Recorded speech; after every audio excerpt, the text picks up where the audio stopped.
Ibinyamakuru biratubwira amakuru y'ibera ku isi, abanyapolitike bakatubwira imigabo n'imigambi yabo, abandi nabo bakatubarira inkuru zabo nababo. Nyamara ariko harandi makuru batatubwira. Ayo makuru na ya kampani Rubavu Buy and Sell Limited. Ngiyi kampani yizewe mu kugura no kugurisha ibibanza n'inzu mu buryo bwihuse. Ikorera mu burengerazuba bw'u Rwanda, by'umwihariko mu mujyi wa Rubavu ndetse no mu karere ka Musanze. Uretse kugura no kugurisha inzu, inabafasha kugura ibibanza no kubigurisha, ikanabafasha kubona apartment zo kubamo by'igihe gito cyangwa kirambye, ikanabafasha kuzamamaza. Ku bindi bisobanuro waduhamagara kuri 0782 42 43 82 cyangwa ukatwandikira ku mbuga nkoranyambaga zacu, hose twitwa Rubavu Real Estate. Rubavu Buy and Sell Limited, your trusted real estate partner.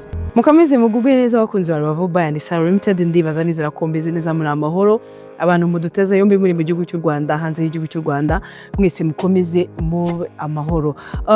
Welcome and welcome back ku bantu bashya, abantu mutubonye ari ubwa mbere, mukande subscribe, mukore no kunzogera kugira ngo tujye tubana buri munsi.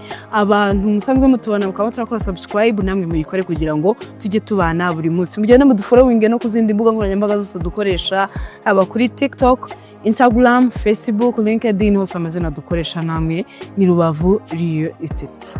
Mbahaye kaze rero, turi RUBAVU-MAJENGO, tuhabazaniye ikibanza kirimo amazu ashaje. Ni ikibanza gifite metero kare 556. Urumva ko ari hanini cyane. Aya mazu arashaje ariko nayo yinjiza amafaranga menshi buri kwezi. Aha ni ahantu ushobora kugura ukaba wasenya amazu arimo, ukaba washyira indi kadasiteri inzozi zawe, kadasiteri nziza kuko ni kadasiteri nziza irimo n'andi mazu meza y'amakadasiteri. Ni ahantu heza, ni ku muhanda, metero 200 zonyine kugira ngo ugere ku muhanda wa kaburimbo. Urumva ko ari hafi cyane, ni muri kadasiteri nziza. Turi kwatangira miliyoni 50 zifite ibiganiro, ibyangombwa byose birahari, ugura tukorerwa mutation kandi Rubavu Buy and Sell Limited tukabigufashamo byose kugera birangiye. Iyi ni kadasiteri nziza, kadasiteri ituje, wagura ugaturamo, ubundi ushobora kuhagura ukaba washyira amazu ya business ukajya yakodesha, amazu yo kubamo akajya kwinjiriza amafaranga menshi buri kwezi. Ku bindi bisobanuro ushaka kuhasura, twandikire cyangwa duhamagare kuri iyo nimero ubona kuri ekara yawe. Visite n'ubuntu ntago tuyishyuza, dusange aho dukorera mu mujyi wa Rubavu mu nyubako izwi nka etaje kwa HABIBU. Ni inyubako yubatse iruhande rw'isoko, dukorera ni floor ya mbere. Watwandikira munsi y'ibidahagena umwanya wa comment, watwandikira ku zindi mbuga nkoranyambaga zose dukoresha aho hatubona hose ni Rubavu Real Estate dukoresha.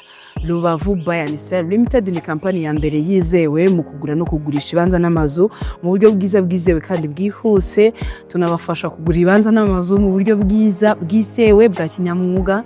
Tubafasha kubona amapartement yo kubamo by'igihe gito cyangwa se by'igihe kirekire. Tubafasha no kuyamamaza. Dukorera mu ntara y'Iburengerazuba, cyane cyane mu karere ka Rubavu ndetse n'akarere ka Musanze, ndetse dukorera no mu tundi turere. Ariko utwo turere mpamvu buze tudukoreramo nuko umuntu uri muri ako karere kandi atari mu turere tubiri mvuze ashobora gushaka ikibanza, inzu nziza mu karere ka Musanze cyangwa se akarere ka Rubavu tukabimufashamo, ndetse n'undi muntu waba uri hanze nawe yatunyuraho akatugeraho tukabimufashamo.